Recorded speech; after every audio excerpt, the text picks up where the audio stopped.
Bom, a gente retoma o assunto do início aqui do Jornal Jovem Pan, avanço no Congresso Nacional, o projeto de lei que pode acabar com a saída temporária dos presos. Sobre essa proposta que avançou agora, a gente conversa com o deputado federal Atineu Cortes, do PL do Rio de Janeiro, que é atual líder do partido na Câmara. Tudo bem, deputado? Como sempre, muito obrigado pela atenção, pela gentileza. Boa noite. Boa noite, Tiago. Boa noite a todos. Deputado, para explicar a tramitação, essa proposta foi aprovada depois de muita discussão na Comissão de Segurança Pública. Vai para a CCJ ou deve para o plenário diretamente? Porque esse é um pleito, como a gente já discutiu aqui, antigo da sociedade e nesse momento é que a gente discute muito a segurança pública. Olha, essa proposta deve ir para a Comissão de Constituição e Justiça, deve vir para a Comissão de Constituição e Justiça aqui na Câmara dos Deputados, ou possivelmente direto para o plenário, depende do presidente Arthur Lira, mas eu acho que é um momento extremamente oportuno devido a diversos acontecimentos lamentáveis, inclusive com perdas de vidas de agentes de segurança pública em alguns estados do Brasil e alguns acontecidos. A gente pensa que esse endurecimento da legislação penal vai ser enfrentado no início agora desse ano aqui no Congresso Nacional, porque realmente as pessoas não aguentam mais e as forças de segurança, por exemplo, na questão de diversas prisões, e a pessoa é presa e depois acaba sendo liberada. Então, se a gente não vai fazer uma reforma no sistema penal por inteiro, a gente precisa pegar alguns pontos específicos e apreciar aqui, que eu acho que é um anseio da população, da sociedade hoje. Ô, deputado, só mais um ponto em relação à CCJ. Se a matéria for para a CCJ, o senhor teme algum tipo de restrição que se faça sobre a forma como esse projeto está sendo decidido? Talvez uma PEC ou não necessariamente seria necessária uma PEC? Eu acredito que, primeiro, esse entendimento dessa pauta específica, eu acho que nós não devemos levar isso para uma discussão de polarização política. A gente tem que entender esse assunto como uma defesa da sociedade. Então, nessa pauta não pode prevalecer disputa de direita contra esquerda, de esquerda contra direita. Então, nós precisamos achar o melhor caminho legislativo para que a gente possa dar andamento com a maior celeridade possível nesse ponto específico, que é a questão das saidinhas, né?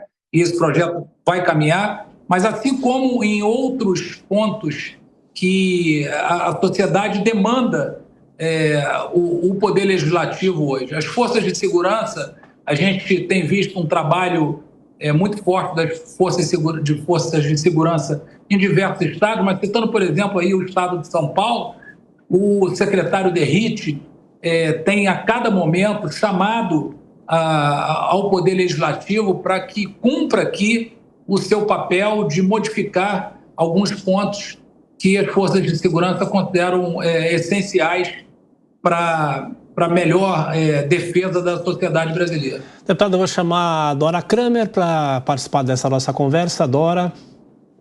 Boa noite, deputado. Vamos mudar um pouco o assunto, vamos para aqueles assuntos quentes.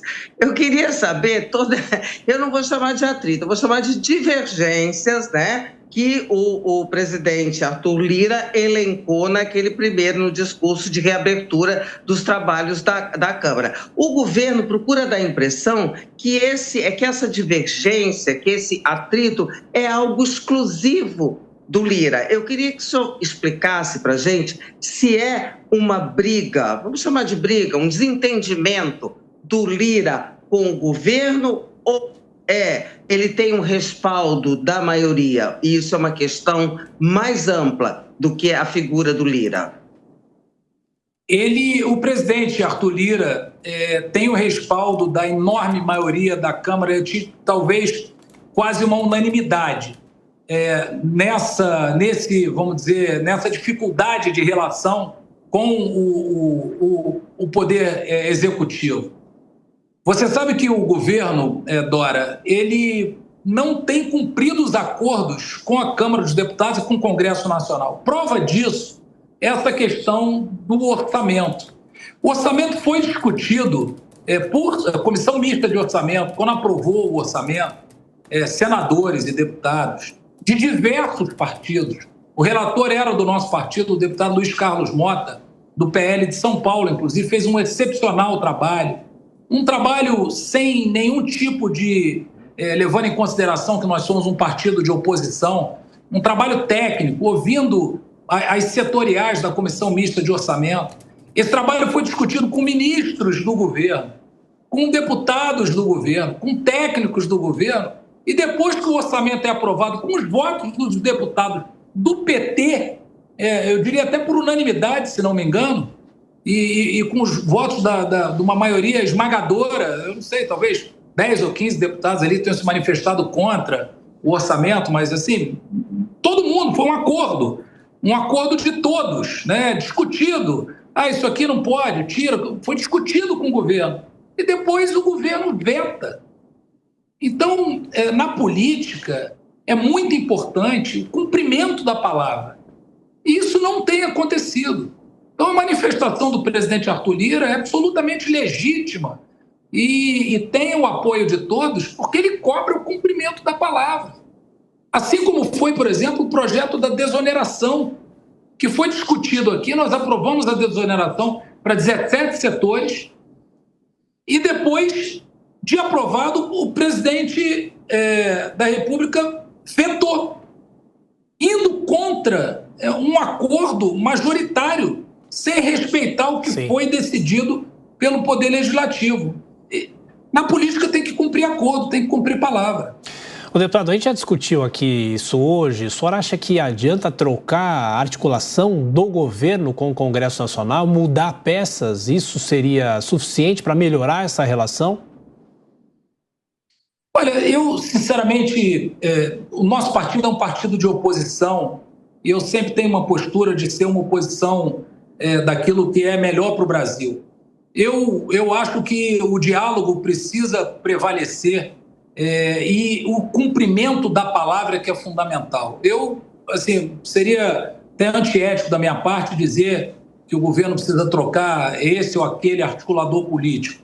Eu acredito muito no diálogo, eu acho que esses pontos que eu coloquei aqui são pontos que foram discutidos por todo mundo, sabe? É um absurdo o governo vetar, o Poder Executivo vetar uma proposta que os próprios deputados do PT votaram, né? É como se a gente fizesse um acordo familiar ou numa empresa, todo mundo sentar, fazer um acordo e depois vem lá o chefe e passa por cima de todo mundo e veta sem honrar a palavra que todos deram ali naquela conversa, em qualquer situação na vida da gente.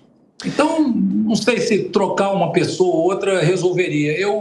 Eu investiria no diálogo e no cumprimento da palavra. Eu acho que isso é bom para o Brasil, porque a relação do Executivo com o Legislativo, estando boa, facilita as coisas para a sociedade brasileira. Deputado Atineu Cortes, agora a pergunta é de Cristiano Vilela, nosso comentarista. Vilela. Deputado, boa noite. Deputado, o senhor entende que essa posição um tanto desastrosa do governo em relação ao parlamento, ela pode de alguma forma acabar influenciando no processo eleitoral de sucessão no comando da Câmara dos Deputados, por exemplo, que teremos daqui um ano um novo presidente assumindo a Câmara dos Deputados? Você acha que isso pode de alguma forma influenciar? Olha, eu acho que esse tipo de relação, quando o Poder Executivo não cumpre a sua palavra, né, dos seus representantes. Quem são os representantes do Poder Executivo? São ministros, são técnicos, a própria bancada, especificamente, do governo e do Partido dos Trabalhadores, que participam dessas discussões. Quando essas discussões acontecem e os acordos não são cumpridos, isso atrapalha qualquer tipo de relação. Mas eu acho que essa questão da disputa da presidência da Câmara e do Senado é uma coisa um pouco à parte. É óbvio que o governo vai ter dificuldades se continuar tendo esse tipo de comportamento, porque esse tipo de comportamento não ajuda na relação com ninguém, nem na política e nem em qualquer relação entre pessoas. Deputado Altineu Cortes, do PL do Rio de Janeiro, muito obrigado pela entrevista mais uma vez na Jovem Pan. Até a próxima, um abraço. Um abraço a todos, Deus abençoe a todos aí.